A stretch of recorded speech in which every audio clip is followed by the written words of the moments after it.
अंबरनाथ पूर्व भागात अतिक्रमण हटवण्यासाठी गेलेल्या नगर परिषदेच्या कर्मचाऱ्याला फेरीवाल्यानं मारहाण केल्याची घटना घडली। या प्रकरणी शिवाजीनगर पोलीस ठाण्यात अज्ञात फेरीवाल्याविरोधात गुन्हा दाखल करण्यात आला असून आरोपीचा शोध सुरू आहे।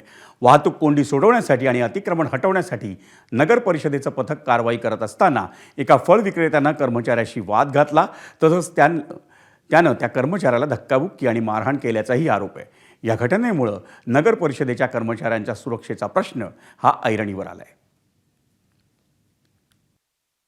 शिवाजीनगर पोलीसच्या हद्दीमध्ये छत्रपती शिवाजी महाराज चौक आहे। त्या सदर ठिकाणी बरेचसे फेरीवाले बसलेले असतात आणि नगरपालिकेने त्यांना हटवण्याची कारवाई चालू केलेली आहे 2 दिवसापासून।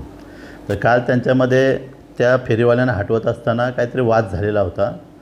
ते फेरीवाले अंगावर वगैरे धावून आले होते। त्यामुळं नगरपालिकेचे जे कर्मचारी आहेत त्यांनी पोलीस स्टेशनला तक्रार दिलेली आहे। त्यावरून अदखलपात्र गुन्हा दाखल करण्यात आलेला आहे।